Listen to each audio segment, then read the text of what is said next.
Hello, everyone, and welcome to the Almost Dropouts podcast. I'm your host, Davik, and today we have a special episode where we took some of your questions and answers from LinkedIn and Instagram and are here to answer them, specifically on the job search. So today we have a special panel. Starting off, we have Devi from the first episode. Devi, you want to give a little intro? Yeah, hey, thanks for having me back on, Davik. It's a pleasure to be back on here again. So my name's Devi. I'm a third year, well, just finished third year mechanical engineering student at Waterloo. I've had co-ops at 4 places in the past, and I'm looking forward to joining a 3D printing company in the coming spring term. Cool. Yeah, and next we have Vaibhav from the sixth podcast, I think. Yeah, hey, I'm excited to be back. Yeah, I'm Vaibhav. I've finished 2 years of mechanical engineering. I've done 4 co-ops, and yeah, I'm just about to start third year pretty soon. Yep, and returning from the third episode, we have Sid. Hey, thanks for putting me back in, coach. I really appreciate it. Um, I'm in my third year mechanical engineering and I'm on my fifth co-op currently. And yeah, just want to help out. So thanks for having me back, David. Cool. Yeah, and new face, we have Zulfkar. Zulfkar, you want to introduce yourself? Yeah, sure. I'm in the same class as Devi and Sid, and mechanical engineering Waterloo class of 2022. Cool. Yeah, so combined, I think we've had around 20 to 25 co-ops, so we've had a lot of experience now with the job search. And yeah, I thought it was a good opportunity given, so many people have lost their jobs with this with the current pandemic. So it was a good opportunity to try helping out and answer some of the questions you guys may have while looking for a job. So starting off, I guess Sid, we can start with you. The first question we had submitted on Instagram from Austin was, what are some tips for building skills while out of a job? Yeah, so I mean, to give quick background, I took my third co-op off, and so I was in that exact position. So I think the best thing you can do for yourself when you're trying to when you're trying to build skills outside is first off do something that truly interests you. When you're in school, you're having to do things that you might not necessarily want to do anyway. So being in an environment now where you can make a decision what you're going to invest your time in is it's really important to utilize that, because if you do something that you actually care about, let's say you start an online course about a thing that truly interests you, you're going to be a lot more dedicated to it and you're going to care a lot more about the end goal. Life is weird, and the cool thing is we're all really young, so we have a lot of potential, and so it doesn't necessarily make sense to limit yourself in the sort of skills you're trying to develop early on. So I would definitely suggest to go into some specifics. That being said, is that online courses and online education in the modern day is a very, very viable solution, and it can teach you a lot. Another big thing is utilize your time to do projects. Now, what those projects look like and the extent to which you want to play those projects out is totally dependent on the person. And that's where it routes back to my first point, that do what interests you. If you want experience with, hands-on building something, then go do that. CAD it up, build it, and put it out there. If you're in finance and I don't know, you want to run, you are interested in running models and that sort of stuff, go do that. Go do the actual thing. And don't look at it from the perspective of, oh, I'm going to do these things so I can put it on my resume so I'll get a better job. A lot of people look at it like that. And while it works, I personally don't subscribe to that. I think that you should spend your time doing something that is going to be inherently valuable to you, because you'll be able to speak when it comes to an interview a lot more to that project if you actually cared about it and you believed in it and it interested you. And employers love seeing someone who's passionate about something, right? No one wants to work for someone, no one wants someone to work for them who doesn't care. That's like, I've said this before, I'm not the best at my job by any means, but something that me and my boss talk about a lot is he's like, I really appreciate that you're passionate, that you care. And so the last thing I think I would say, if you have time off and you're building, you're looking to build skills outside of projects and online courses, is take the time to orient yourself. this is a weird time in everyone's life right now, but what it also gives you a chance to do is really sit down and think about what you want out of life and what you want out of your incoming future. And that sounds esoteric, but from a job perspective, that really matters. I was Mhm. taking jobs and I was going down a career path personally that I didn't really care about.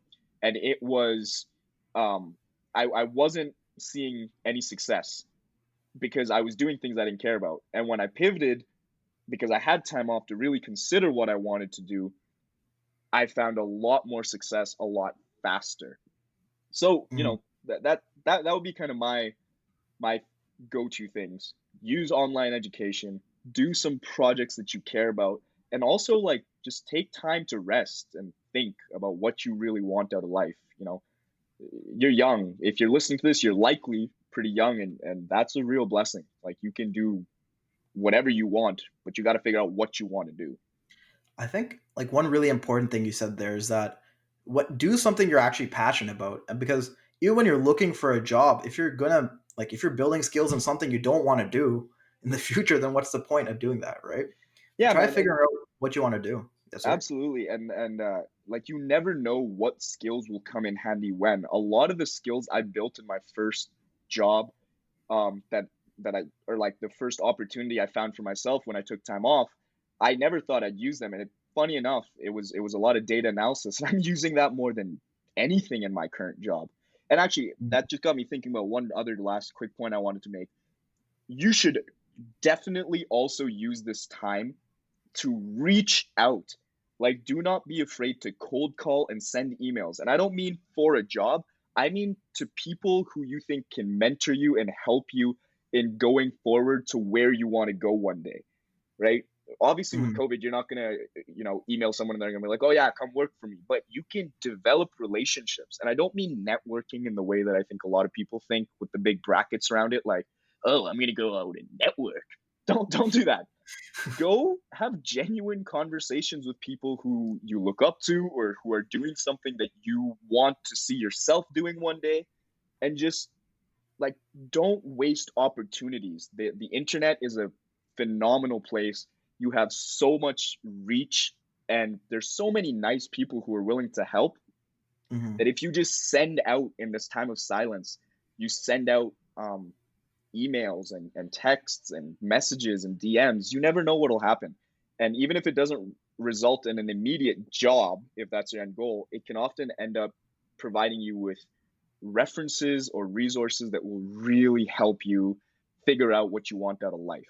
Like, my thing, man. My thing is always like, yes, a job is very important. It's great, but your job needs to align with you on an emotional level, right? Once you do that, Mhm. once you align your spiritual and your emotional level with what you're trying to do, especially as a young professional, regardless of what field, you will see far more success. That's my take on it. But I'd love to hear Mhm. what you guys think about it. No, for sure. I tend to agree with you, but I think let's let Devi chime in here. Devi, what do you think about this question?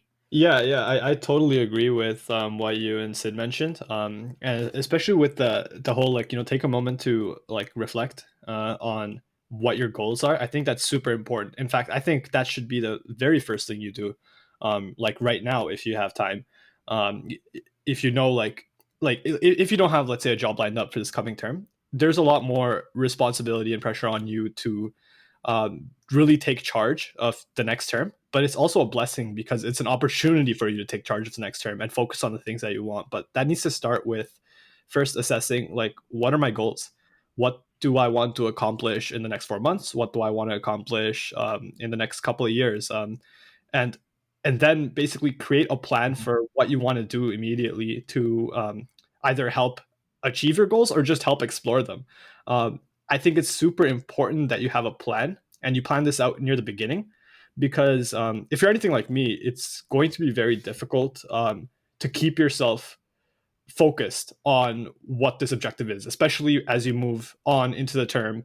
And if you don't have like a workplace that you're going to, or a very structured way that you're going through each day, it can be kind of difficult not to get caught in the weeds and kind of have like a setback and not make a lot of progress. So it's super important, in my opinion, to have a goal for your term, and that can be anything. Honestly, really do consider, I would say, thinking of just beyond just like I was saying, not beyond just goals to help get your next job. Think about what your goals are in life, like as a human, and you might find that these next 4 months may lend itself to you working on things that are completely separate from what you want to do as a career. But it's more on just developing who you are as a person. It totally depends on where you are at right now and where you want to get. I took a term off myself during my fourth co-op term, and I literally took it just to spend more time with family and just more or less have a good time. And still, like, it still needs to align with what I wanted to do. So one of the projects that I worked on was making an escape room with my family, but it was just for fun, coming up with the puzzles. I didn't need to do much engineering if I didn't want to. And so really do consider what your goals are. And also, I think this is a really good point that Sid had mentioned, is like reach out to people, try and get mentorship. And I know if those of you who are listening are anything like me, it is very difficult for me to be so self-driven without structure. But there are a lot of resources out there, and I'd really recommend searching them up and opening yourself up to opportunities you may never have heard of before. Just like an example is one of my friends, Daniel Rodriguez. He runs this mentorship service where he basically coaches young up-and-coming engineers. And I think it might be open to people outside of engineering as well, but he basically coaches them through a project where you work with other students and you actually work on a product or work on some kind of like long-term project, and you fill a role within it that lines up with what your goals are as an engineer. So let's say you want to learn more about hardware design, you'll get to fit into this picture where you're learning hardware design from an experienced engineer, but you're also learning about project management. You're also learning about how to kind of work towards a long-term goal with others and be responsible for your own actions. So there's a lot of these kind of uh, programs out there. This one I know it's called the DTFC. So if any of you want to check it out, it's THEDTFC.com.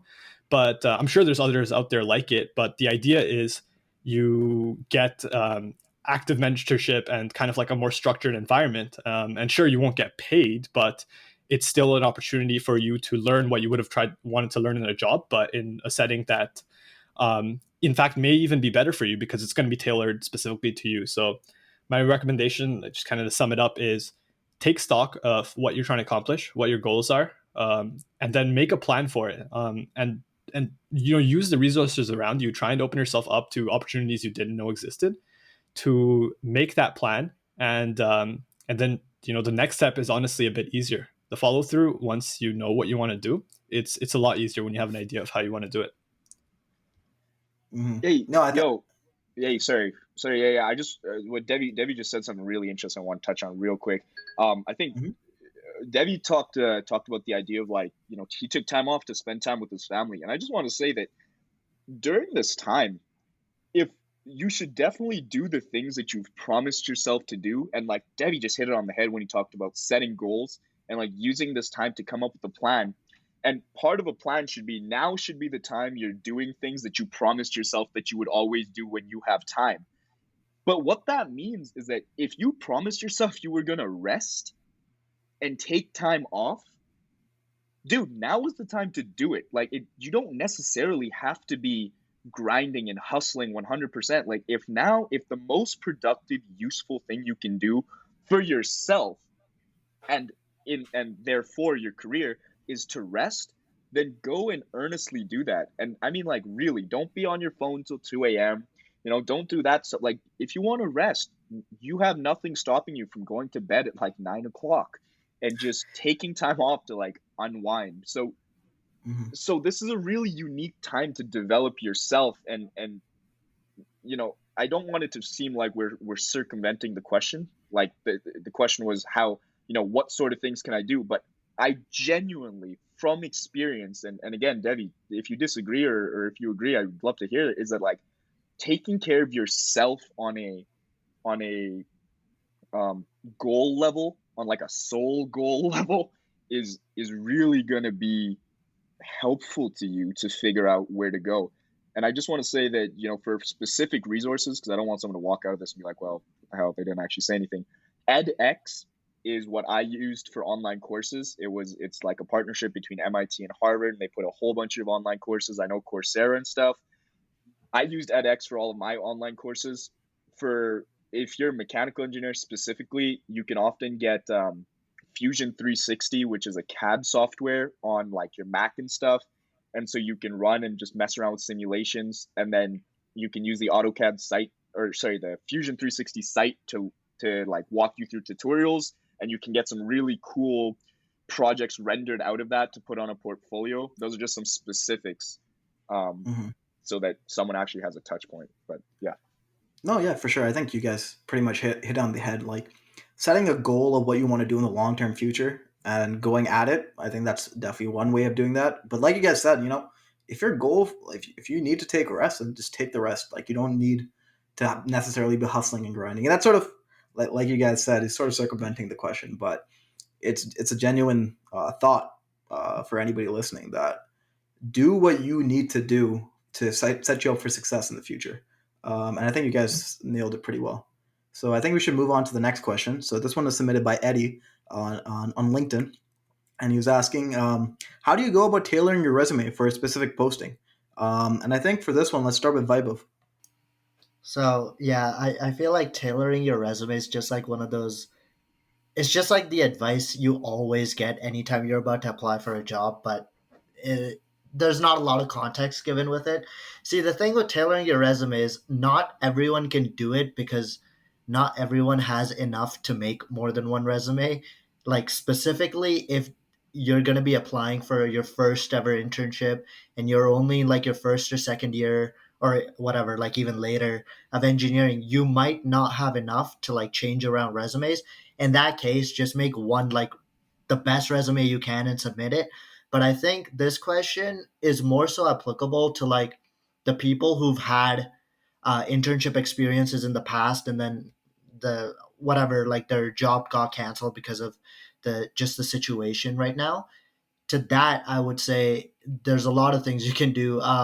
One thing to keep in mind is any engineering co-op you do, you'll always get like, you'll generally do a bunch of different things at work that you have to note down. And each like bullet point, let's just say, because that's what's going to be on your resume, is going to be important to different job postings.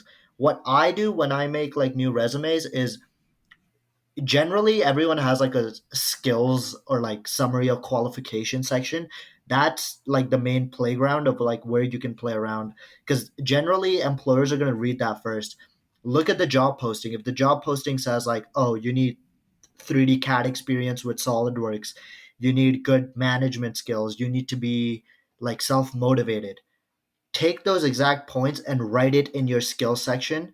And don't just write like self-motivated, maybe write like self-motivated through like doing this project on this team, like whatever the situation may be. But I feel like tailoring your resume is all about, if you can copy paste the job requirements and putting everything into your resume, that's a really well tailored resume. And I feel like the people who have more experience under their belt are going to be able to do this. And if the time is put in, you'll have success in not only like the number of interviews, but also like, offers coming in. Mm-hmm. Yeah, no, I think you pretty much nailed on the head. Sid, do you have anything to add to that, or? No, I think Vibe did a really good job on that. I would just add the way I often look at it is, you guys know I'm really obsessive when it comes to making different resumes for different jobs. And I think this goes for, like, we can hit a larger audience than just engineering with this. And to that, I would just say, if you have enough information about a job, like Vibe said, it really just comes down to how bad you want it sometimes. If there's 25 different jobs that you really want, I believe it is worth spending the time to tailor your resume to every single one of those. And from a technical perspective, how you do that is you create your aesthetic form and your template. And then from there, you utilize all of Vibe's advice. So your resume can look the same. You have the same text in the same place and all of that sort of stuff. But if you really want a job, yeah, go and do that. And if you have 50 jobs you really want, go do it for every single job. The job hunt is a great proxy for life. You get as much out of it as you put in. So that would just be what I add to that. Yeah. Yeah, I think. Yes, Sorry, sir. Go I'll ahead, just Dwight. add. Yeah. So to anyone listening who's like, "Oh, it's crazy to like make 50 different resumes," Sid and I are saying this because we literally have made that many resumes when we've individually applied to in our last job cycle. We've made like I know I made like 40 something resumes and I applied to, I don't know, maybe like 60 jobs or whatever. And I know Sid's number is like super high last time he was applying to jobs as well. And the success is there. Like I was like no doubt getting more interviews. The quality of interviews went up. My engagement with the interviewer during the interview went up because the content that was on my resume is what they cared about. Like I think, yeah, Sid said it perfectly. Like pick like a nice design, but at the end of the day, like content is king, right? So if your resume says what the interviewers wanted to say, you're going to be that much more successful. And also, a side note for any like mechanical engineers or mechatronics engineers that are looking to do design or even kind of design roles, 100% you need a design portfolio that should go with your resume in some way. But yeah. And if Okay. I can add to that again to branch it out, because I don't want just engineers to like. I think this information is applicable to anyone. I've been helping some friends in marketing and stuff recently. Same thing applies, man. If you have a body of work that is relevant to your field, if you're in architecture, if you're in marketing, if you are in anything, if you want to go above and beyond, if you want to stand out, which is like that's what the job search is, right? They're trying to find the people who stand out. You have your resume and you have your portfolio. And a portfolio is nothing more than a body of work in the field that is relevant that you are proud of. So again, you get out of it what you put in, right? And like Vibe said, the success rate is it's day and night, right? I went from like maybe one interview if I was lucky and I was like talking to the guys, I was like, oh man, I did it. I got 1 out of 50 to like, like 6, 7 at the same company for 6 and 7 different roles. Like it makes a massive difference. Yeah, no, I think that's pretty much it. I mean, Zulfkar, you have anything to add to that? Yeah, I was just going to say really quickly why I think this works. Imagine if you were the employer taking a look at these resumes. It's so important when an employer is looking at your resume that the first few things that they see are things that they're looking for. So, really, I think when you're trying to make your resume, imagine yourself as the employer going through the resume. What I would do is try to give yourself like maybe 5, 10 seconds and really think about whether or not, if you looked at your resume for that long, if it's actually worth reading and if it actually catches their eye. So that's always a great test that Mhm. I kind of go through with my resume to make sure that it has the interest that will get all the employers to kind of look at my resume for longer. Yeah, no, I think you guys pretty much hit on the head right there. That's some of the reasons why you should tailor your resume and how you can tailor your resume. From a little software engineering perspective, I think one of the key things you can do is that if they're looking for certain languages and certain front end development, back end development, then showcase that experience first, right? Depending on the position, because that's what they're looking for. So look at the And job posting and sorry. Yeah? no, sorry, I was just saying it's between you and Zulfkar actually. I think the viewers should know that Zulfkar's advice is really pertinent because Zulfkar has actually been in the hiring process. Zulfkar, you were actually at one point assisting your company in hiring people, right? So you've literally been the guy on the other side getting stacks of resume. So like that advice isn't just in the air, right? Yeah. Thanks, Manny. Yeah, exactly. So yeah, me and Zulfgar have had experience both. Both of us have hired before in the past, and yeah, given that experience, I can tell you, like when you have 200, 300 resumes on your table, you do not spend that much time looking at it. You look straight for that information, and if you don't see it, it's pretty much going into the next pile, next resume. So that's definitely a key thing to consider when you're tailoring your resume. All right, I think let's move on to the third question. So this was submitted by Tyler on LinkedIn. What's your opinion on the level of importance of cover letters? And I think let's start off with Debbie for this one.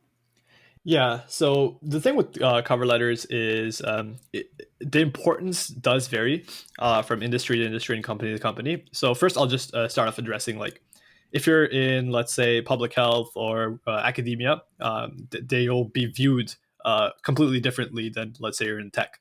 But I think the advice that I'm about to give is pretty general to most type of applications. But considering I believe the person asking the question was in engineering, I'll start off from I guess more of like a engineering background. The thing with cover letters is every time you add anything to your application, anytime you increase the page count of your application, you should think about it as if you're taking out a loan. You're taking out a loan of the person that's viewing the resume. You're taking off a loan of their time, and anytime you take a loan, they're going to expect a return on investment through interest. And so, whenever you put in an extra page into your application, you better be able to deliver more for that page. Um, and what that means is, and this is, you see this a lot, especially in engineering, especially since nowadays resumes for a lot of specifically tech companies is almost always just one page. There's a lot less patience with actually reading through a whole resume. So if you're adding an extra page via a cover letter, it needs to give back more than that page cost to that recruiter. So a lot of the time, I honestly don't think it's always worth putting in time to make a cover letter, because oftentimes the best case scenario will be they just don't read it. Um, and so obviously if they ask for a cover letter, if a company asks for a cover letter, 100% you should write it. And writing a cover letter really is a skill, and if you can do it well, it can really add a lot to your application. But it is very difficult to do well, and oftentimes just by having the extra page of information that isn't as information dense, or rather, I don't want to say information dense, but impact dense. Like, you don't want to have crammed applications, obviously, but having that other page that doesn't add as much impact to your application as it cost you by having that extra page, as it cost you by having the recruiter look at an extra page and expect more in return. Oftentimes it's not a worthy trade-off. So I would say specifically for engineering, and again, what this rate of return or this interest rate on this extra paper is depends on the company and depends on the industry. In engineering, they expect a pretty high rate of return on any extra page you add to your application. But this applies for most fields. But the idea is, if they ask for a cover letter, 100% you should write it. If they don't, if you really think you have something of high value you can add to your application by including a cover letter that isn't already in your resume, then by all means, go for it. If you think you can write it well, or if you just want practice, it's a really good idea for sure. But in general, if you're not sure, I would suggest you save yourself some time by not writing it. And oftentimes, it can honestly hurt your application by having a cover letter in there that isn't doing a whole lot for you. I think that's a really good analogy. The interest and the loans. You're like, the recruiter's really taking out that time to go through the cover letter, and if it's not adding anything, then there's no point of them investing that time in reading that. And it probably hurt you in the job search. Yeah, I think I'd love to hear, Zulfgar, what's your opinion on it? Yeah, I totally agree with what Devi said, but I just wanted to kind of add a different spin to it. So what I do instead recently, instead of writing cover letters, is try to reach out to some of the recruiters via email or LinkedIn and write just a little bit about myself, because at its core, a cover letter is just giving the employer a little bit of a background about yourself and kind of like separating yourself from the pack. And I think you doing it that way is one of the great methods that you can kind of write a cover letter, but like not really. Because as Devi said, it wouldn't really add to your page count of what exactly they have to go through. But I've seen way better results just reaching out to people and in that description using it kind of like a short cover letter. Like from my experience though, I've applied to and have gotten jobs from Waterloo Works where it required a cover letter, but all I actually did was just submit a blank page. And I later realized and found out that all of the other interviewees for that job, which was like 9 other people, actually wrote like cover letters, and they actually spent a lot of time. But I just actually submitted like a blank page. All right. Yeah, so like especially for Waterloo, I don't think it makes that big of a deal, even if it's maybe kind of a more traditional company. Just to give you a little bit of a reference, it was like a government agency that I ended up working for that time. But yeah. Yeah, no, I think, I mean, we all have really different experiences with cover letters, to be honest. I think it's sort of hard to pinpoint because, personally, from my experience, I think a lot of companies have different emphasis on cover letters. Like for some of them, they ask for one, but they really don't look at it. And for some of them, it can mean a lot. But so it really depends from my experience. But I'd love to hear your thoughts on it, Vaibhav. So one interesting thing I have tried in the past is I don't know, I probably did this for multiple companies, but I didn't really feel like writing a cover letter, so I took my I took my portfolio, and then at the very top I just wrote something like I don't know, I think I wrote something like these projects will show more about what I am than like a cover letter, something like that. And then it was me being lazy, but I think it did work. I think I did get one interview like that. All right. And then honestly, like, yeah, I don't know. I think that's definitely the lazy approach, but it is one option. And then I honestly feel like if you get the interview, you're not necessarily going to talk about your cover letter unless if you have some very touching story in it. That's why I thought the portfolio would have a bigger impact, because the portfolio includes like all my projects. So we were definitely going to discuss what's on the portfolio. So that was my reasoning for it. I don't know if I would necessarily call it advice. It's really like a hit or miss, but I would say it's better than like, I know you like submitted your resume as your resume and your cover letter. So you're throwing me out of the bus here, buddy. So it's a better option than doing that. Yeah, I think like Vaibhav said, to be completely honest, like I haven't had much success with cover letters and I think what I've started to learn is that I know somebody's going to go off and take a lot of time to make a really nice cover letter. And I personally don't have the patience in doing that.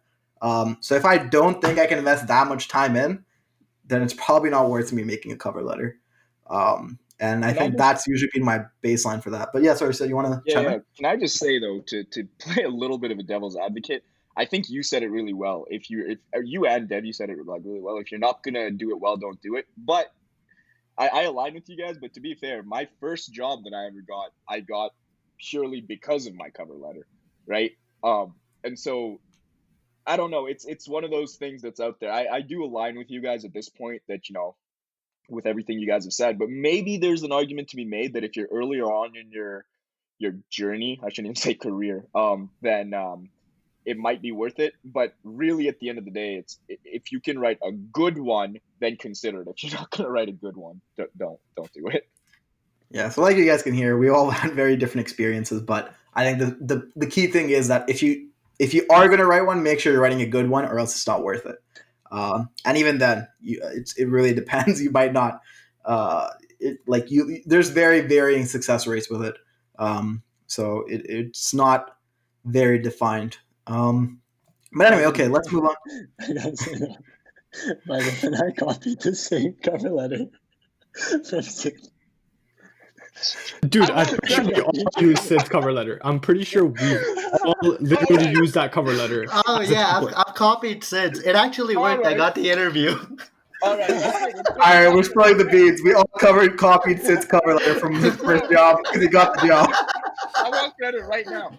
In this entire group, there's only ever been one cover letter written in the past 5 years. One cover letter has been written. It was mine that I wrote that got me my first job.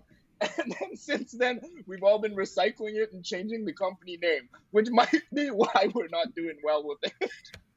Yeah, so okay, I'm going to be pretty honest here. We're probably not the best reference for cover letters, No, I didn't but write it for like Bombardier, Curtiss-Wright, all of those like aerospace companies because I was like, dude, I'm so passionate. But the time that I actually ended up getting like an aerospace interview, I didn't even put one um, because I was just like, no, I'm not going to do this. But I still ended up getting an interview. So so there you go, guys. Well, when I Um, worked at Suncare, actually, I actually wrote a cover letter and I got the job, but I'm pretty sure I didn't get it because of the cover letter. Because I think my supervisor told me my cover letter was actually kind of lame, but they were planning on giving me the interview anyways because I'd met my supervisor earlier during my last co-op, and we'd already connected in person. So Oh wait, yeah, Devin, so had you met your supervisor in person? I didn't know that. yeah, I met Chad, the CTO of Suncare. Yeah, I met him when I was working at Viva Spire. That's Oh, how I that's actually crazy. knew about the job. Yeah. Wow, that's really cool. I guess that just goes to show you that connections can really get you really far, you know? yo, Zulfgar said it, bro. Just connect with people, and if you make that introduction, that might get you farther than a cover letter. Okay, I'm going to move on to the next question before we go completely spiral out. Casey was curious to know our opinions on specific job portals other than LinkedIn. Some of the other ones like AngelList, Indeed, ZipRecruiter, our successes with it, and which ones we approach. So I guess I'll start off with this. So I I did a lot of external applications. And to give you some context, viewers, if you're not from Waterloo, we have an internal job portal, which most people get their jobs through the internal job board. But I applied externally for this co-op at Tesla, um, and so yeah, I mean, honestly, I think you have to really look into what each one offers. LinkedIn and Glassdoor were my main two when I was looking, because usually a lot of the big companies used to post on that, and that's what I was looking for. Indeed, sort of a hit or miss, where it's like you can get big companies posting on it, but at the same time, you can also get like gardening trainee and stuff like that. Which, I mean, if you're in engineering, I assume that's not what you want to do. And so, like, sometimes you can get really hit or miss results, more local type of jobs. And if you're trying to get more company experience, that's not really like it can be hit or miss with Indeed. ZipRecruiter, I've had a bad experience with. I really don't like their interface, and honestly, I think it became spam after a while. So I did not like that. And AngelList is the one interesting one, and I think that's really good if you want to try getting startup experience. And not for the big startups, not like Lime and unicorns and stuff. For more of the smaller ones, and sort of pivoting here, I think that can be really important. Like, startups can give you really good experience, um, and it could be it's a really good area to look into.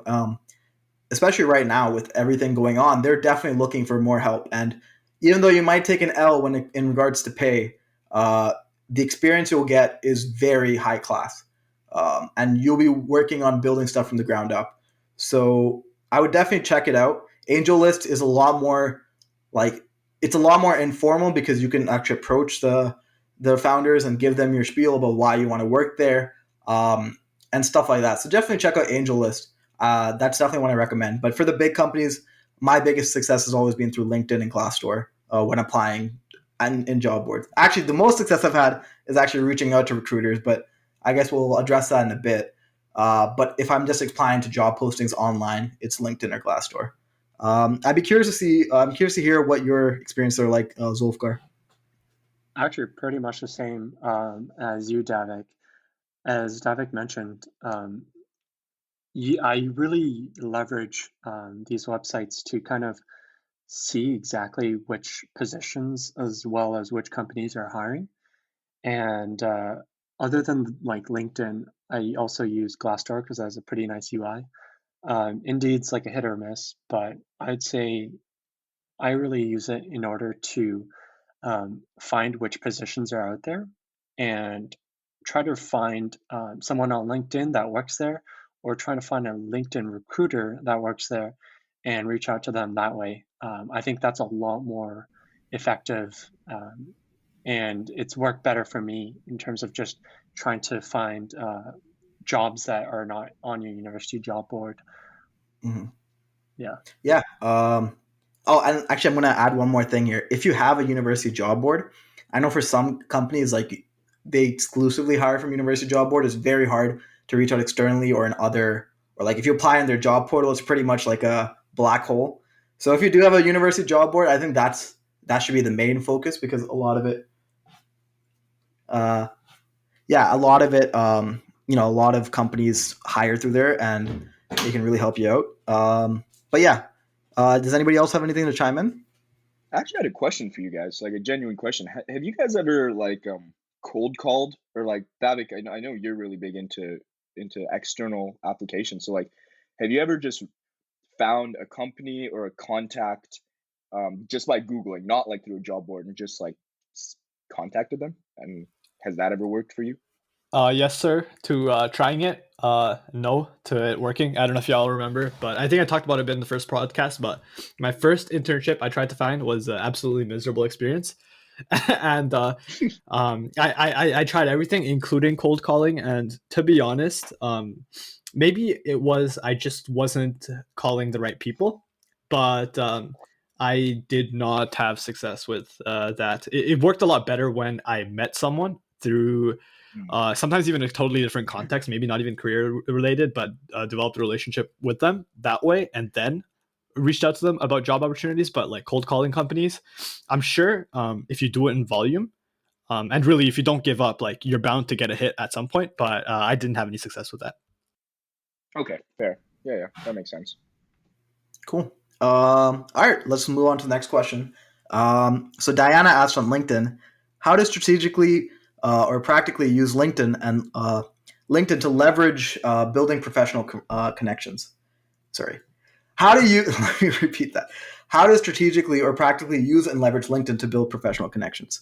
I guess I'll start off with that. I think a lot of people have this misnomer or this idea that they have to, make a lot of content on LinkedIn and build a following through that, and that's how they can reach out to connections.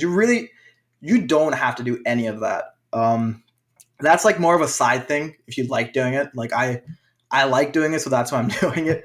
But if you want to use LinkedIn as a strategy or a tool in order to help you professionally, I think you should focus a lot more with trying to find important people to connect with, like recruiters, like PMs, engineers, whatever field you want to go into, and reaching out and trying to have a conversation with them. That's really that's a really big thing about the platform, and that's one of the biggest things it offers. And I think a lot of people get caught up in this thing that they have to build content in order to get to that point, but you really don't. Just search up the company name on the search and reach out to the recruiters. And the recruiters, like all you have to say is hello blank. My name is blank, and I'm a blank student at the University of blank. Nice. I would love this. I love to work at this position because of blah blah blah. Like just reach out to them, tell them why you want to reach out to them, and hope that they'll have a conversation with you. You can definitely use a platform like that, and that's some of the stuff I did initially when I first started on LinkedIn. Yeah, that's what I would say. Do you have anything else to add, Zulfgar? No, that's pretty much it. But I did want to kind of bring up how you actually not only reached out to people on LinkedIn and like talked, but also like called them as well to kind of hear more about their experience and kind of try to understand if what they're doing is really in line with your interests as well. Do you want to talk about that a little bit more? Yeah, for sure. Like exactly. It's like when I reached out, I think probably I sent around 50 connection requests, or out of 50 connection requests, I got maybe one or two that came back. But for those one or two, there were really receptive people who were totally down to talk with me. So what did I do? I set up a call and I asked them about some of their day-to-day work and what the company values from an intern or from somebody at the position. And that really helped me out because I'm building a professional connection or a personal connection, I would say, with the other person. And B, I have more of an understanding of what the company is like and what they're looking for. So it's really important to you can use LinkedIn strategically as a way to just reach out and build these personal connections at companies you might not have a connection in already. And that's really, one of the biggest things that LinkedIn has to offer. And with that, yeah. No, sorry, go ahead. Go ahead. And with that, once you build that personal connection, ask for a referral. You never know. I think a lot of people think that people are only going to give referrals if they personally know you, but there's actually a lot of incentive internally to give referrals to people who will get jobs, because internally there's a lot of, you'll get some bonus to your paycheck if somebody you refer to a position gets hired, or there's other perks like that. So there's actually a lot of incentive for people to refer you too. And if they have some sort of personal connection, a lot of people will go the length to refer you. So yeah, sorry, you said you were saying something? Yeah, no, I just wanted to ask you, because you've been really successful on LinkedIn. Like, what do you think the role of, because I know this is something we talk a lot, like within our group about, is like the role of being like genuine on LinkedIn and being sincere and earnest. Mm-hmm. How do you think that affects your capacity to leverage relationships? So, like I said, I think it really depends what you're using LinkedIn for. There's two types of things. A, to reach out to people, which has nothing to do with your content. So people won't see that public facing part of you. And then B, to actually, make content and gain a following. So from the gain a following part and and your content, I mean, if you're not true and honest with yourself, people are usually not going to relate to you. Or you were not going to be able to make good content for something you don't have knowledge in, or you know you don't actually have experience in. There's only so far you can go into that. So be honest with yourself. And I think sort of sort of like a side story too, people really think that they have to achieve a lot in order to share experiences, but I think everyone has an experience that they can share that people can learn from. So when it comes to developing content, take personal stories that you've gone through and just share them, and hopefully they can help people out. And if not, like, at least you give it a try. But yeah, I think definitely being honest with yourself. Don't don't say you're the CEO, or you own mobile air devices or vehicles or anything like that if you don't. Be honest with yourself. Tell good stories about some experiences that you've gone through, and see what happens. Gotta think big. Yeah. Oh, All right. Mobile air devices. You mean like helicopters? I get it. Or jets. Jets. All right. I'm gonna avoid this one now. All right. Let's go on to the next question. Saeem asked on LinkedIn. He would love to hear suggestions on what students could do over the summer to develop themselves, even if they haven't landed an internship. And I think that really comes back to the first question. I mean, does anybody have anything to add, perhaps? Yeah, I didn't really answer the first question, but I think it's really important to not sometimes take it too seriously. It might, let's say, for example, I know a lot of people might feel bad about not securing a co-op, but in the future, it might actually be you not having a co-op that time um, might actually play out to be a really important milestone or like important event in your life. So always keep an open mind, no matter like which situation, like what types of situations you're in.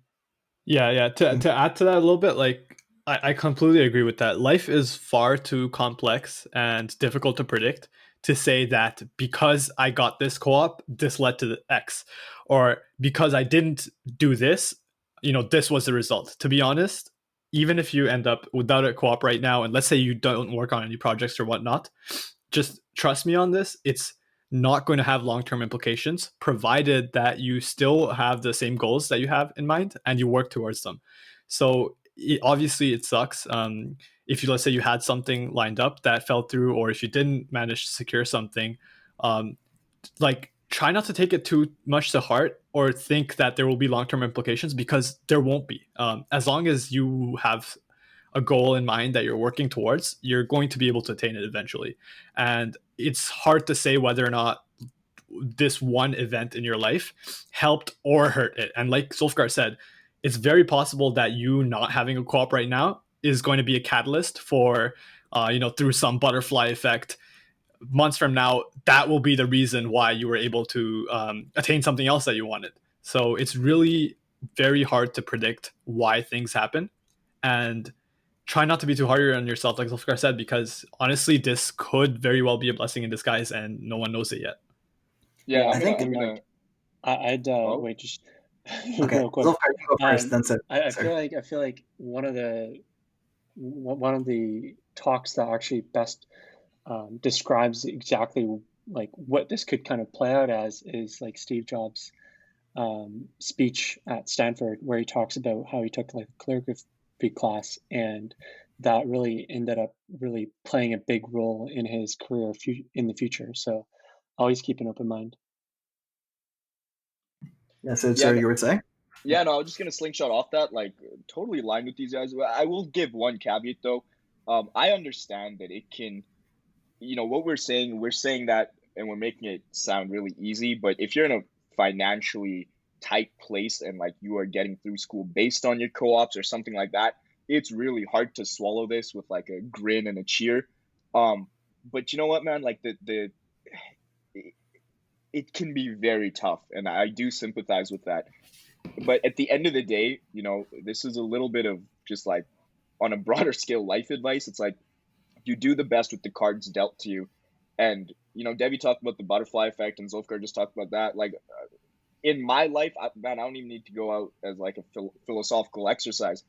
The semester I took off directly led, and I know it directly led because my next employer told me that helped me get the next job, and that job helped me get the job I have now. Like there's a direct line of sight that my current bosses have told me about. And the crazy thing is though, it wasn't the technical skills, it was the life skills that both of my bosses, the guy who hired me right after I took my first co-op off, and then my boss who hired me after that, who I'm currently working for, the reason they hired me, they told me, was because of the life skills. And those life skills I learned as a result of being in a situation similar to one that a lot of people are in right now. So it's tough, man. It's tough out there sometimes. I get it, but you gotta have a little bit of faith in yourself, and you got to have a little bit of faith that things will work out. And like Debbie said, as long as you are going full tilt on your goals in whatever capacity that means to you, whether that means you're resting properly, taking time for yourself, for your mental health, or whether you're crushing 3 online courses and working on 4 design projects, whatever form that takes for you and your journey, just sometimes you just got to trust it. Yeah, and I think like the important thing to recognize in this question is like, what can we do this summer to develop themselves? Even if that, like, so it doesn't just have to be about your job, like you're saying, right? There's so many ways you can develop yourself, and you really have to decide what you want to do. If your focus is going to be on building skills for that next job, focus is going to be spending more time with family, because I know, as a student at Waterloo, we don't get time off. The most time I spent with my family in the last 3-4 years has been 2 to 3 weeks, because I haven't had that time off, because we're always flipping from school to co-op. So even this time off could be valuable from that perspective. It really depends how you want to how you want to take it on and use the 4 months. But yeah, I think let's move on to the next question. So Eddie's second question is, if you have multiple job offers, what's your decision-making process to choosing just one to accept? And I think, if you have multiple job offers, you're definitely in a definitely in a very nice place. But that honestly, it can also be tough because you have so many different thoughts in your mind. This company is this company is that. Before I get on to my opinions on it, I'd love to hear your thoughts, Debbie. Yeah, so when you do have multiple job offers, like yes, that like obviously that's a good problem to have, but I don't want to downplay, like that could also be something that can cause a tremendous stress when you aren't able to decide.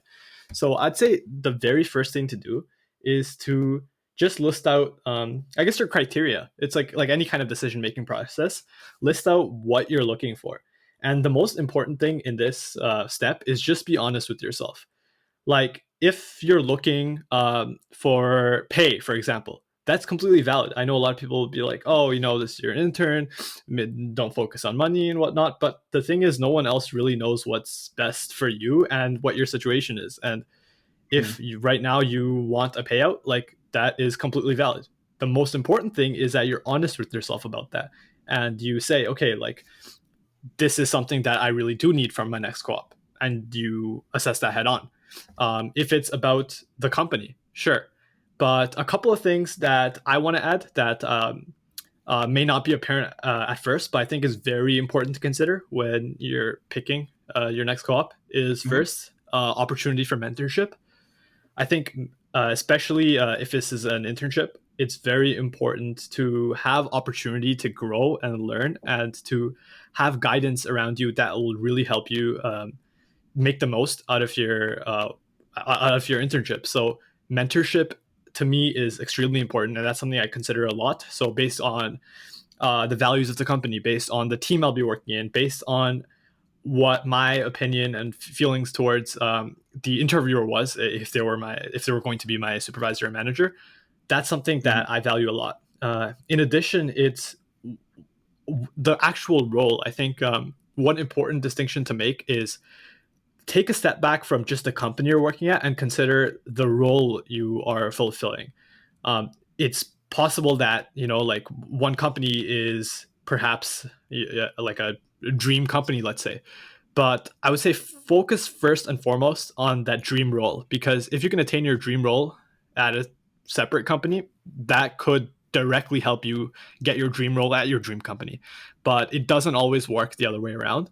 So I would say focus a lot on, would you genuinely be interested in the work you're doing? Another thing to consider is the like, work environment as well. And again, these are things that it's very important to be honest with yourself, because if you go by typical standards, maybe you've heard a lot like, yeah, you have to be, working 70 hours a week, or, I mean, that's pretty ridiculous. But like, the idea is like, oh yeah, you're an intern, you should be working all the time, you should be focused on your career. And if that is what you believe in, address that, accept, like, acknowledge that. But if that's not what you believe in, also acknowledge that maybe what you want is you want more free time, because let's say you want to learn how to knit during your next term. If that's something you want to do, you want to have time for that, and that's something to assess as well. So keep those things in mind, and look at it holistically in terms of, you have the next X months of your life that you want to make the most out of. So that would be my main recommendation. Start with what your criteria is, and that's basically, from there, I think the decision should be a lot easier to make. Yeah, no, I think it's pretty much where I'm thinking too. Like, I think one really underrated aspect when you're thinking about when you have multiple offers is really look, or just for any job actually, is to look at how your manager is, and if you actually want to work for them for 4 months, because your manager can really define how your whole co-op term goes. Like, of course, the company and the work is one thing, but if you don't feel comfortable with your manager in an interview setting, like, yeah, maybe over time you will feel comfortable with them at work, but there's also a chance you don't. And so you really have to assess, do I want to work here for 4 months or not? But yeah, besides that, looking at the role, looking at the company and how it fits into your long-term goals is definitely the other key aspects to take into account while you're looking for your job. Cool. I just have a quick thing to add to that. Mhm. One of the ways you make decisions is often kind of compare and try to contrast which choice would I regret, like, less, right? It sounds super obvious, but sometimes it can provide the insight that you need in order to make your decision. Yeah, for sure. Cool. All right, let's move on to the next question. So Sharia is wondering, he submitted on LinkedIn, I'm interested to know how students can remain competitive for next summer's hiring cycle if they were unable to secure a co-op this summer. I'd like to hear everyone's perspective, but especially from a mechanical engineering perspective. So I'm going to take a backseat on this one, especially because I'm not a mechanical engineer, I'm a computer engineer. But I think what we've really addressed with the other questions is, sort of balance, like sort of choosing a long-term goal, what you want to do, during the time off. But I think specifically for this one, we should focus more directly on what mechanical skills can you build. For example, what can you do in order to build some design skills? What can you build? Some CAD skills. I know I'm just naming off some mechanical skills I know off the top of my head, but you guys are much more equipped to answer this question. So I guess let's start off with Vaibhav. Vaibhav, what are some of your tips? So yeah, like as a mechanical engineer, one of the first things that you definitely need to be good at is like CAD. So I think Sid mentioned before that like Fusion 360 is one of the free CAD platforms that I would say most mechanical engineering students have access to just through their like school account or whatever. And it is like I would say it's like one of the top 3 or 4 used in industry. So it's if you can just take your time, and honestly, YouTube videos are more than enough to learn CAD. So just practice CAD, look at like different things you want to design. And the thing is, the prototype space is so unique, and like the whole DIY movement, I guess, is also really easy to get into. Like you could design these things and then you could 3D print them. One other thing I've noticed is that the more well versed mechanical engineers generally have more success when it comes to job search. So just because you're in mechanical engineering doesn't mean you should like be drawn away from software projects or hardware projects. Like one of the first things that I did during like my first co-op, and I was just like doing some projects on the side, was I started doing stuff with Arduino. Arduino is really cool because it's pretty cheap to like buy an Arduino, and pretty much everything you need to learn is online. So I just use resources online to learn as much as possible, and I really don't see why anyone else can't do the same. Uh, I feel like a lot of people do a lot of people's first internships, if they do get them, don't actually provide too much engineering value apart from just like, oh wow, like you did one co-op somewhere, right? I feel like if someone's motivated enough and puts in the effort, all the online resources available to pretty much everyone for free can get you like a very unique experience, in that you won't just be focused on what like one company is working on. You can work on multiple projects in the time that, I guess in this case, like if you don't have a placement right now, uh, you can kind of go crazy with it. And I would say that's probably the best way to go about it.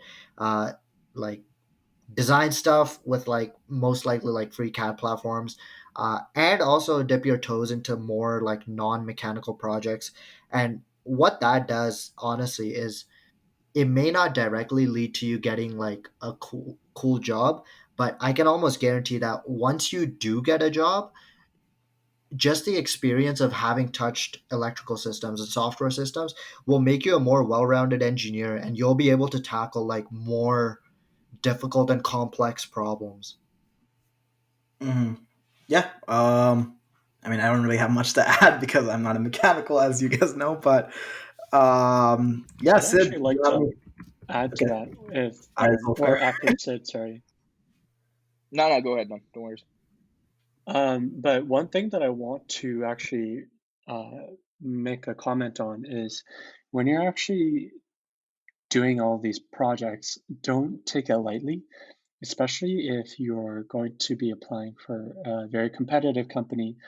Um, a lot of interviewers love to go into a lot of detail about why you chose certain things with regards to your project. So, for example, if you're in mechanical engineering, put a lot more thought into your designs, such as like whatever, like what exact problem are you trying to solve, why you chose to design it this way, or what materials that you'd like to use.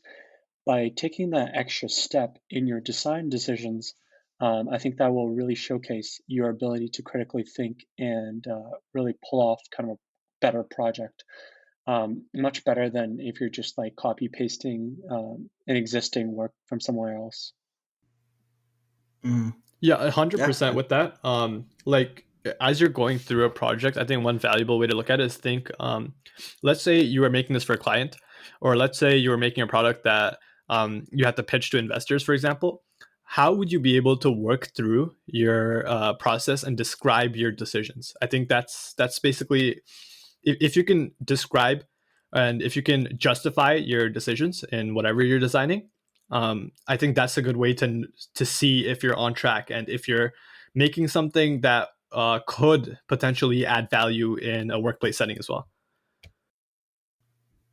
Yeah, so I think these guys have really started leading towards where I was trying to go with it, is that I like this question because it's very to the point, right? It's kind of a cutthroat question in the sense of what do you do to keep yourself competitive? The answer to that is treat your time off like you're still working a full-time job.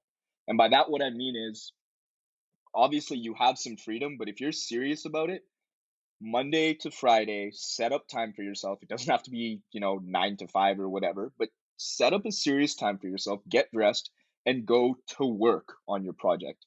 Now, some people might agree, some people might disagree, but if you're serious about how you want to stay competitive, exactly like Devi and Zulfkar said, as you get higher and higher up the scale, for companies, what the interviewers are trying to do is break you. And by that, what I mean is they're trying to get to a point where you admit, hey, I don't know why I made that choice.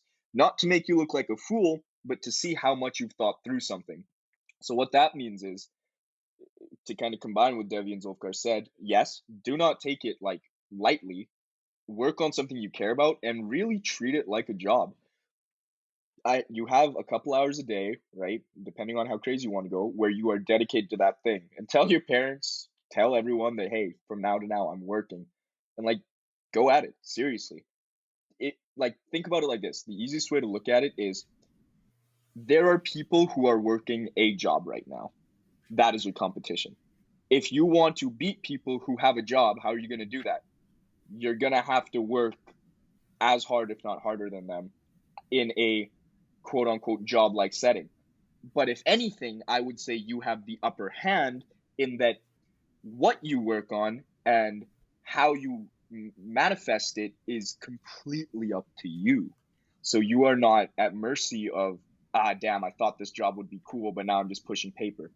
24 hours a day, you get to decide what you do. So,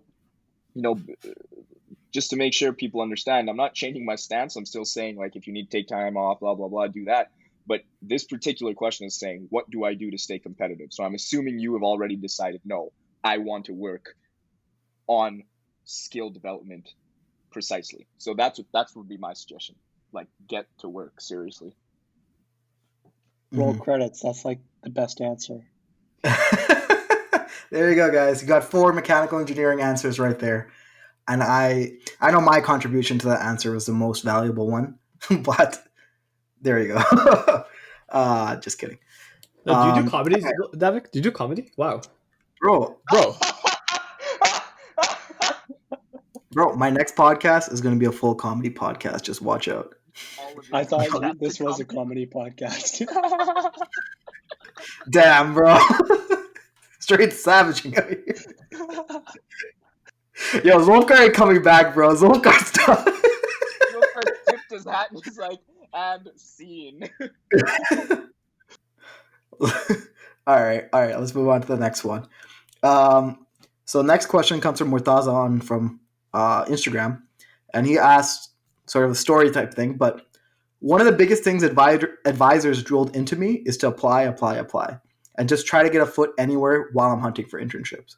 Given what's going on in the world, do you think I should keep my foot on the gas, or do you think it'd be more productive to work on developing myself instead, aka learning new technologies, doing personal projects, and starting my own business? I'm gonna let Vaibhav start off with this, but just to preface, I think this is a little different from the other questions as well, because this is it's asking, should I keep looking for internships, or at some point should I stop putting so much pressure on that and take a step back and do my own thing? So I guess, Vaibhav, let's start off with you. So I would say the biggest thing to understand is like why advisors give this type of advice, right? So I would say there's 2 reasons. So the number one reason is, especially if you're like new to applying to internships, the biggest thing they tell you to do is like don't be too picky, which is true because you're most likely not going to get a job at a top tech company on your first try anyway. So I think that's kind of what they meant. But on the other side of it, of course, they're going to tell you to apply to as many places as you can because they want to see the university's employment percentage as high as possible. So even if you get a like a shitty quote unquote engineering co-op, on paper you got a job, so that's one less unemployed student on their books, right? So yeah, the advice is, I don't know, I wouldn't say it's a great advice, but basically what I would say is definitely be open. There are a lot of companies that you think like, oh, this company probably sucks, I don't want to apply for it. But then like if you get the job, it would actually be a great experience. Like me personally, I've been through 4 co-ops and not one time have I gotten my like number one ideal choice that like I go in thinking it's where it's like I want this job. I've never gotten it. And all my 4 internships have been like a very good learning experience regardless. So I would say that's kind of like the point where it's like keep an open mind, but at the same time keep an eye out for like completely useless jobs. There sometimes having no job is better than having some of these jobs out here.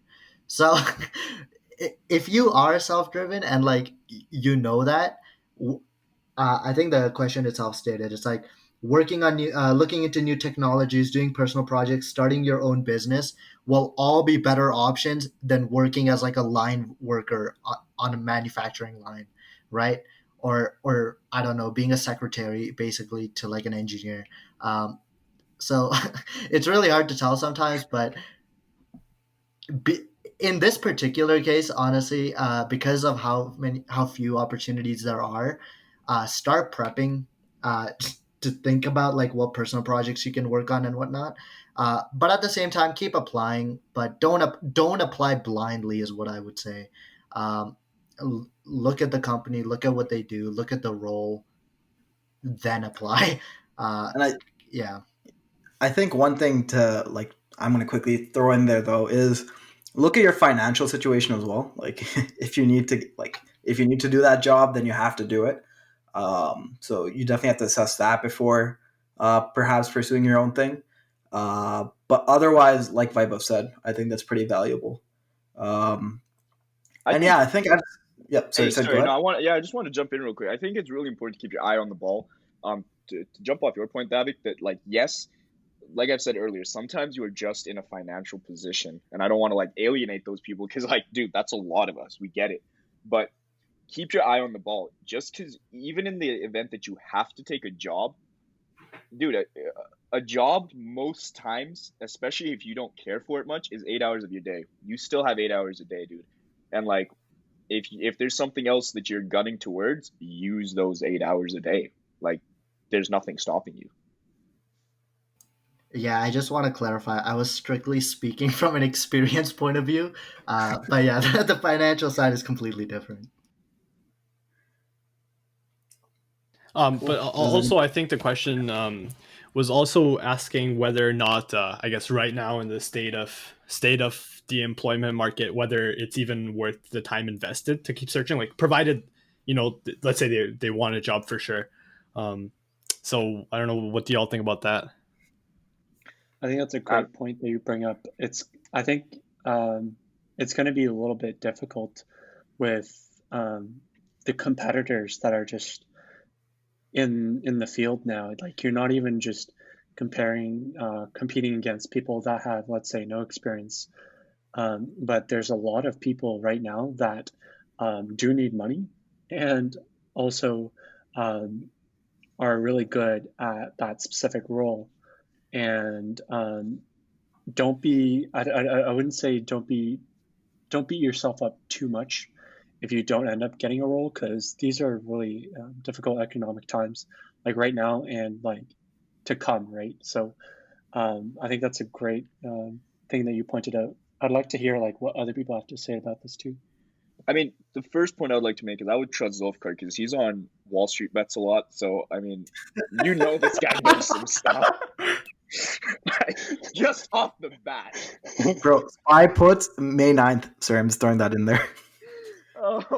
But I think, like, jokes aside, these guys made a good point about that. Here's my take on it, and you guys might disagree. Feel free. I'd be interested to hear what you think. But here's my thing, dude. Apply. Like, what do you have to lose? Like, some time. Don't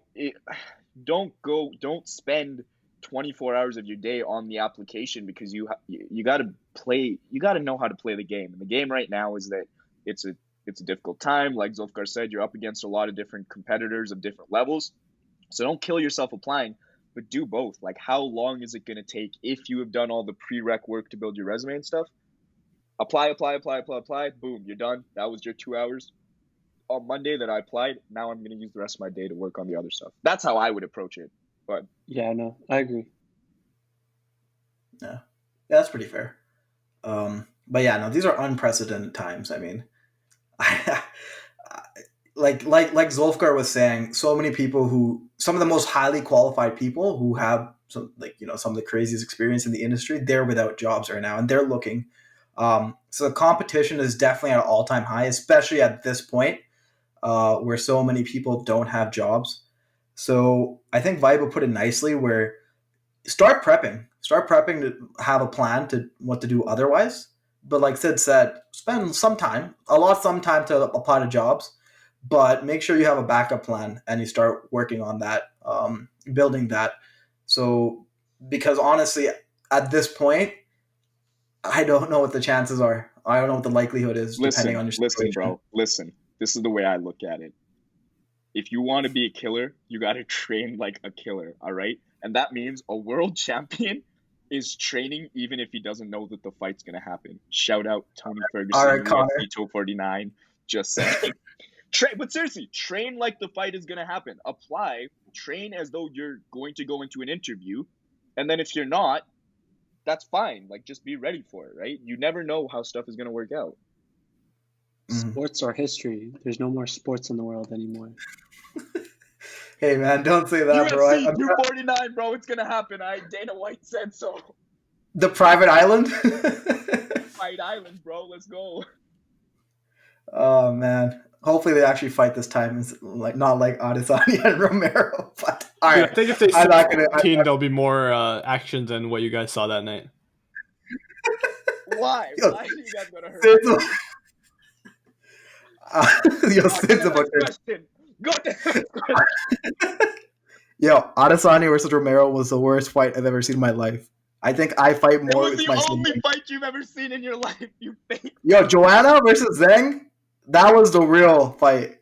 Adesanya versus Romero, nah. I fight more with my siblings than those guys fought that day. But anyway, all right, I'm not going to divulge and make this a UFC podcast where we just rant about the fight. I just rant about the fight, actually. I'm going to move on to the last question.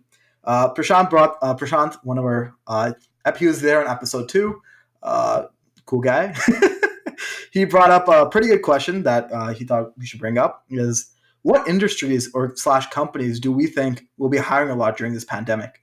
And his suggestions, some of the stuff he recommended was, Netflix, Uber Eats, Walmart, ESPN, Peloton, which is a home fitness equipment company, and Coursera would be big hires. And I think it's a really good question for us to bring up because I think, sorry? Is this a show? Is this a show? Are we promoting these companies? Yes. If any of these companies want to sponsor me, please, I am ready. Please sponsor me. But all right, going back to the topic, I think it's pretty important. Like, not only if you are hunting for jobs, where should you apply for, and where should you sort of aim your focus on? Because a lot of companies are now starting to have hiring freezes because they can't afford, because they're running through a lot of their capital and they can't afford to hire more people, especially interns. So which companies you think, what other companies you think will be hiring the most and / industries? I'll start with you, Zulfikar, before I give my opinions on it. Yeah, I think this question is I think it's really an interesting question, especially given the circumstances that we have now, because I think more than ever we're trying to we're really seeing the impact of how our like we're really seeing how our society is kind of changing like at the time right now, because we're seeing that a lot of people are starting to work from home. And I think as new grads or interns, I think this is a really interesting opportunity to kind of get yourself into maybe one of these industries, because this might actually change how we um, change the future in terms of what industries are going to be excelling once we come out of this, and the Mm-hmm. types of jobs that are going to be a lot more secure in times like this. And I think right now the types of jobs that really benefit here are like definitely software driven jobs, as well as like project management types of jobs where um, individuals don't really have to be um, at the office to conduct whatever work. So I think this is really um, it's an interesting time, because let's say if you're taking if you're looking to develop yourself, I think this might be a good opportunity to kind of explore some of these fields, such as software development, because I think it really might be the future. Mm-hmm. I Wait, think sorry, I had a quick question. Zulfgar, because you're in software engineering, I was wondering, like, how do you feel like your education has prepared you for these roles? No, it's not. But just like yourself, I'm doing a lot of project management, but I'm also like writing quite a bit of code, and I feel like my job isn't really affected. I was about to work on some fail analysis, like very hands-on work, but the thing is, I can't do that because I can't go in the office, and it's really showing how important some of these types of jobs could be in the future. I think so. I think for me, like the industries and companies to focus on is the ones that are sitting on a lot of capital. A good, a good comparison for that is a company like Tesla. Even though it's a very it's a big company, they're not necessarily sitting as on as much capital because a lot of their money is getting reinvested into the company into different projects. So it really depends how long they can hold off for, and because of that, you know, companies like that are more likely not to be hiring during this time. While companies like Apple, which have or a lot of the big software companies have those profit margins established so that they can weather the storm, and they have a lot of capital that they're sitting on.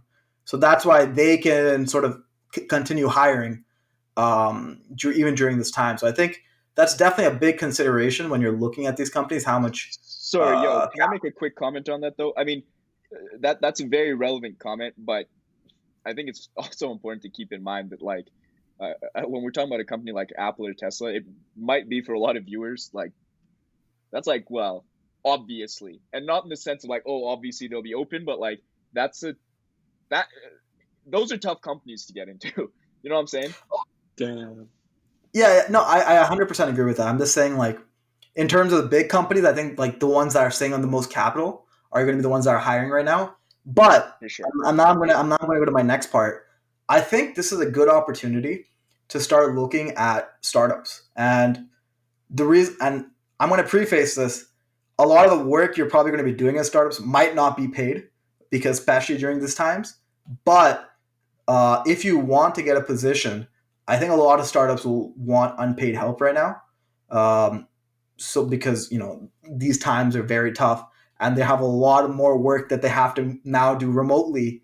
That's on their plate. So I think that's definitely a really good place that you can look at.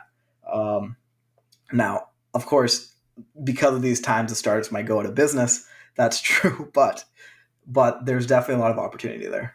I'm actually Sorry. interested to hear like Vivo's or Devi's opinion. More Devi. All right, Mike, if you want to go Yeah, first.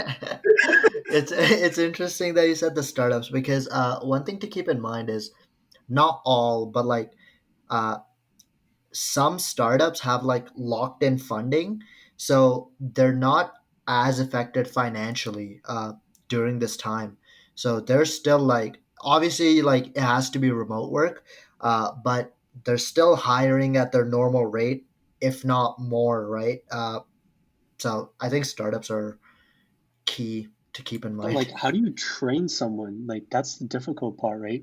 As companies are looking to hire new interns or like new employees, like how do you get that onboarding process, especially if you're doing such like hardware type jobs? Sounds like a startup idea.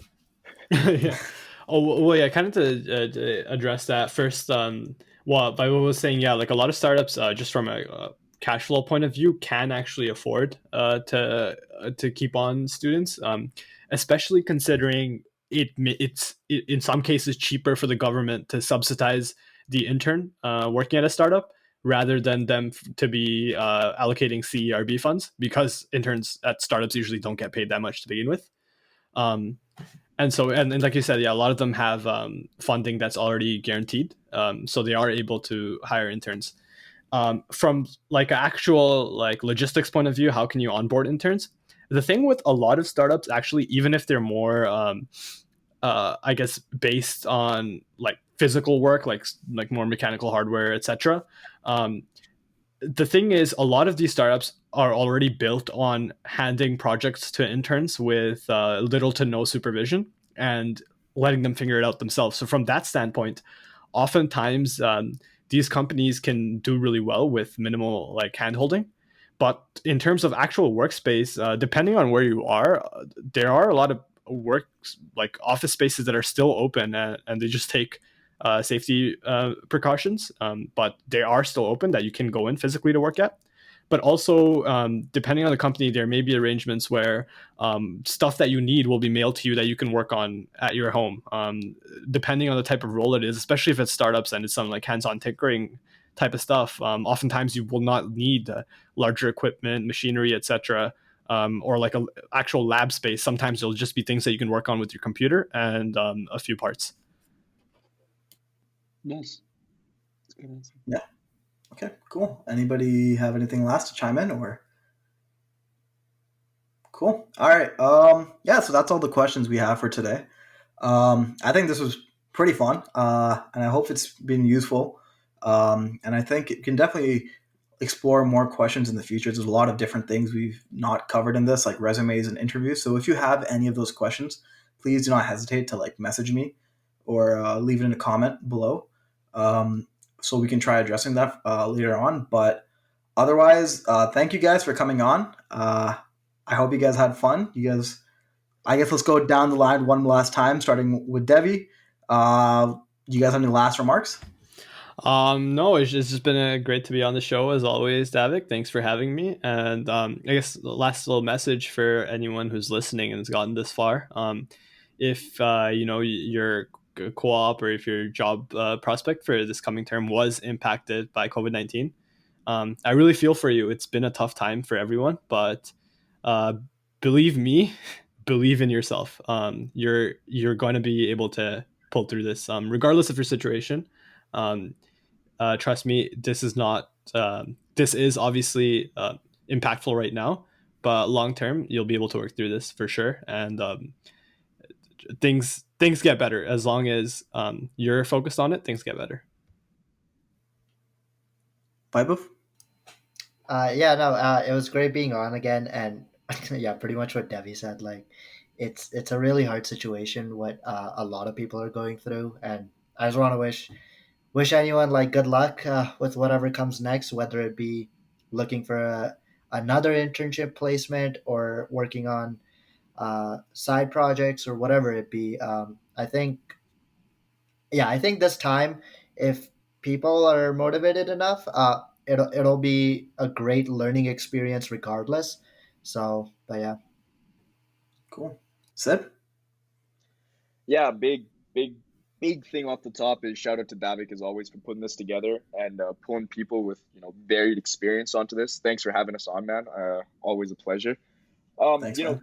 These guys have already hit that angle of take care of yourself and it'll be all right. The only last thing I have to say is, this is an interesting time, man. This is a very interesting time for the entire world, and anytime there's a breakdown of any sort, that also means that there is a buildup. And so, to anyone out there who's listening to this, keep your eyes open. Keep your eyes open for opportunities beyond what you just imagined, right? We're living in a time where there's uncertainty, which means that the world is looking to us, the youth, for that next wave of certainty and entrepreneurship and business.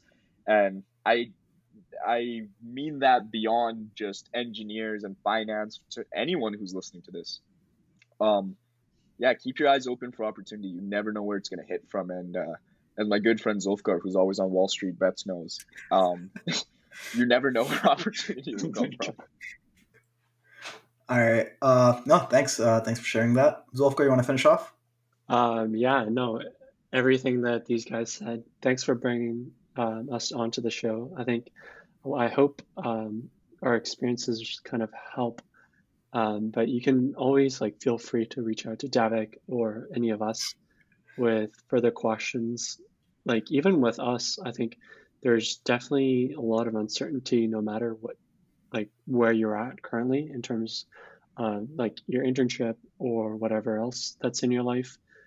I just wish that I wish that everybody goes through this well. Yeah, and I think one big thing that Zulfgar said there is that we're sharing our experiences and we're giving advice based on that, but really none of us really know what's going to happen, because this is the first time in any of our lifetimes that something this big has happened.